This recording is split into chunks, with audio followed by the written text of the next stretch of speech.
Hello बच्चों, कैसे हो आप। आज आप लोगों का रुबेश सर के क्लास में आप सबका स्वागत है। मैं आज आप लोगों को संतुलित रासायनिक समीकरण बताने जा रहा हूं केमिस्ट्री की चैप्टर नंबर 1 से क्लास 10 के लिए। ठीक है, तो बच्चों देखिए पहले क्वेश्चन को। सॉरी बच्चों, मैंने क्वेश्चन नहीं, मैंने टॉपिक उठाया। ठीक है, अब देखिए टॉपिक है कि संतुलित रासायनिक समीकरण। संतुलित का मतलब ही होता है किसी भी चीजों को बैलेंस करना। संतुलित का सिंपल भाषा में अगर सोचा जाए तो किसी भी चीजों का बैलेंस होना। हम जिस तरफ, अगर दोनों तरफ हमारा बैलेंसिंग है तो हम समझते हैं वो संतुलित है। अगर हमारा दोनों ही हाथों की ओर बराबर का वेट ना हो या बराबर की चीजें ना हो तो वो संतुलित नहीं, वह संतुलित है। ठीक है बच्चों, तो अब मैं आपको बताने जा रहा हूं, बोर्ड की ओर आप सीधे देखें।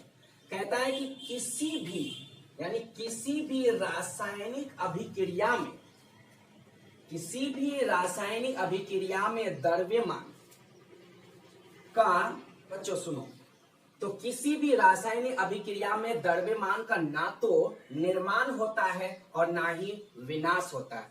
बच्चों कहना यह चाहता हूं कि किसी भी तत्व का द्रव्यमान जो होता है ना तो उनका विनाश होता है और ना ही उनका ना उनका निर्माण होता है और ना ही उनका विनाश होता है।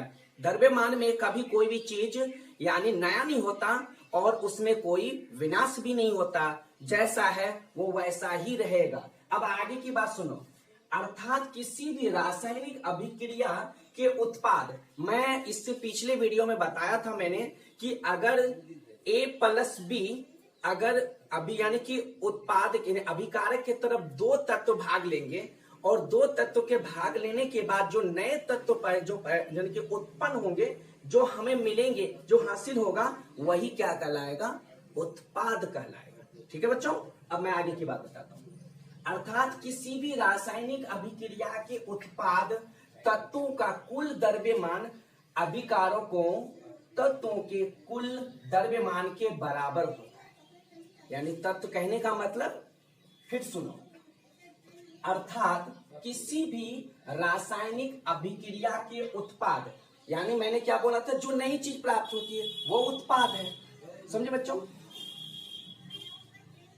उत्पाद का कुल द्रव्यमान अभिकारकों के तत्वों के कुल द्रव्यमान के बराबर होता है, वह संतुलित रासायनिक समीकरण कहलाता है। अब मैं आपको सीधे इनके रिएक्शन पे लेके चलता हूं, यानी जो इसके जो मैंने रिएक्शन दिखाया मैं उस पे लेके चलता हूं।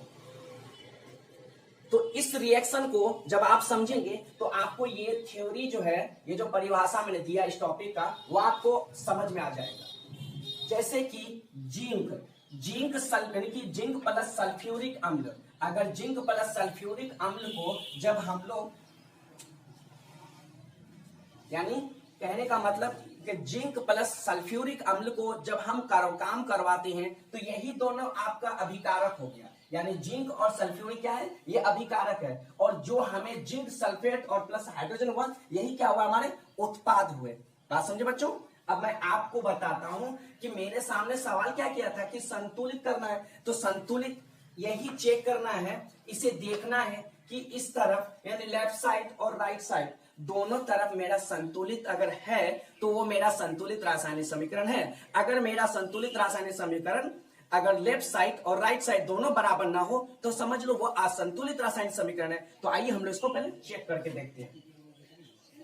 तो कहता है कि जिंक प्लस, मैंने नाम लिख दिया जिंक, Zn प्लस H2SO4 यानी सल्फ्यूरिक अम्ल।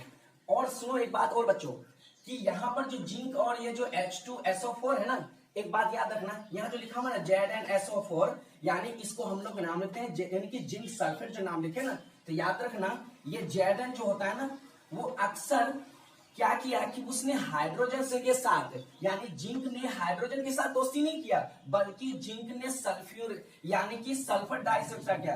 यानी कि यहाँ जो सल्फर लिखा हुआ ना SO4 सल्फर डाइऑक्साइड, तो इसने इसके साथ रिएक्शन किया, इसीलिए इसका नाम क्या रखा गया? जिंक, यानी कि जिंक सल्फेट नाम हो गया। ठीक है बच्चों, यानी कि जिंक ने सल्फेट के साथ दोस्ती किया, ना कि हाइड्रोजन के साथ। और हाइड्रोजन के साथ उसका दोस्ती नहीं हुआ, जिंक ने इनके साथ दोस्ती किया, इसलिए यहाँ पर क्या नाम है क्या? Zinc sulphate. और हाइड्रोजन जो अकेला लौटा बच गया तो ये क्या हुआ? और एक बात अच्छी याद रखना बच्चों कि हाइड्रोजन गैस है, वो उड़ने वाला तत्व है, ठीक है, वो उड़ने वाला है, इसीलिए वो अक्सर आप देखेंगे कभी कभी कि इसके सामने तीर का चिन्ह ऊपर की ओर होता है। ठीक है बच्चों, अब मैं आगे बताता हूं। अब हम लोग जानेंगे क्या ये बैलेंस है, क्या ये बैलेंस है।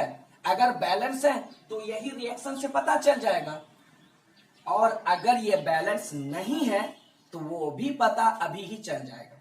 ठीक है बच्चों, तो चलिए हम लोग देखते हैं। तो एक तरफ आप तत्व लिख दीजिए जिसको हम लोग एलिमेंट बोलते हैं, और अभिकारक जिसको हम लोग रिएक्टेंट बोलते हैं, और परमाणु की संख्या। तो यानी एक तरफ LHS लिखें, लेफ्ट हैंड साइड लिखें, और दूसरा उत्पाद में परमाणु की संख्या यानी राइट हैंड साइड लिखें। ठीक है, अब हम लोग लेते हैं जिंक। अब आप यहीं पर चेक करेंगे जिंक के सामने यानी जिंक के इस एरिया में, ये देख रहे होंगे यहां पर मैं दिखा रहा हूं यहां पर, तो जिंक के इस एरिया में यहां पर 1 छुपा हुआ है, इसीलिए आप देख लीजिए यहां पर 1 है।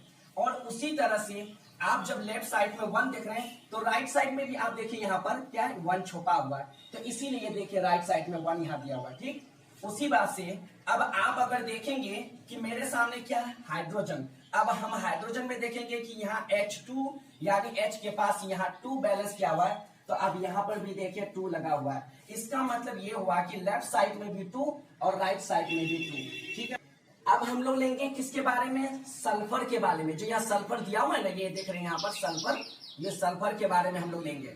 तो सल्फर में लेफ्ट साइड में देखेंगे पहले हम लोग, ठीक है, सल्फर का हम लोग लेफ्ट साइड की तरफ देखेंगे।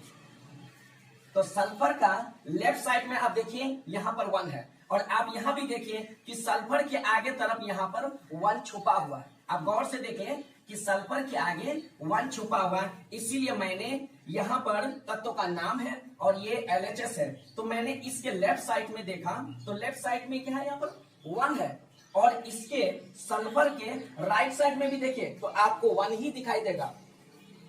एक बात हमेशा याद रखना, मैं बात कर रहा हूं कि अभिकारक यानी जो काम करने वाला मैं उसके बारे में भी बताता हूं, और जो नए चीज मिलता है मैं उसके तरफ से भी बता रहा हूं। दोनों तरफ अगर मेरा सही है तभी ये थ्योरी हम पर वहां सूट करेगा, अगर ये दोनों तरफ ही रॉन्ग है तो ये थ्योरी हमारा सही नहीं होगा। ठीक है, तो अब आप देख लीजिए कि सल्फर का लेफ्ट साइड की तरफ 1, ठीक है बच्चों, और इसके राइट साइड की तरफ भी देखिए 1। अब आप यहां भी देख लीजिए, यहां पर भी आपका 1 छुपा हुआ है, और यहां पर भी आपका 1 छुपा हुआ है। देख लीजिए यहां पर भी आपको इस जो S जो दिख रहा है सल्फर,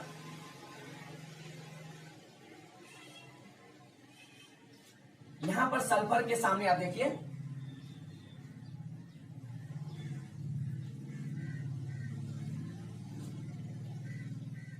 देख लीजिए सल्फर के सामने 1 छुपा हुआ है, यहां पर भी 1 छुपा है, तो इसीलिए आप देख लीजिए यहां पर भी 1 और यहां पर भी 1। अब आते हैं हम लोग ऑक्सीजन की तरफ। अब आप ऑक्सीजन देखिए कि ऑक्सीजन के पास यहां पर 4 और यहां पर भी ऑक्सीजन के पास 4। अब आप देख लीजिए कि ऑक्सीजन के पास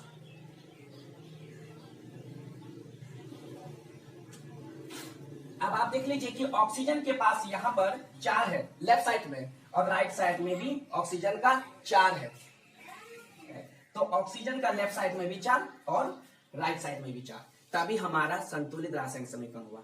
तो आप अब गौर से देख लीजिए, अगर ये मेरा जो ये टेबल है, अगर ये मेरा टेबल अगर सही है और लेफ्ट साइड राइट साइड अगर मेरा दोनों तरफ सही है, तो इसका मतलब क्या हुआ कि हमारा ये संतुलित है। अगर हमारा लेफ्ट साइड और राइट साइड यानी अभिकारक और उत्पाद दोनों ही अगर अलग अलग होता तो ऐसा नहीं होता है। सिंपल बात में समझो बच्चों, अगर एक माँ के 2 बेटे हो और दोनों को अगर बराबरी का हिस्सा मिले तो उसे संतुलित कहेंगे। क्या कहेंगे? संतुलित, कि भाई दोनों को बराबर मिला, ये संतुलित है। लेकिन अगर एक को ज्यादा मिल जाए और एक को कम मिल जाए तो यहाँ पर क्या होगा? दोनों में भंग हो सकता है और तालमेल टूट सकती है और वो संतुलित नहीं कहलाएगा। तो संतुलित होने के लिए दोनों तरफ क्या होना चाहिए?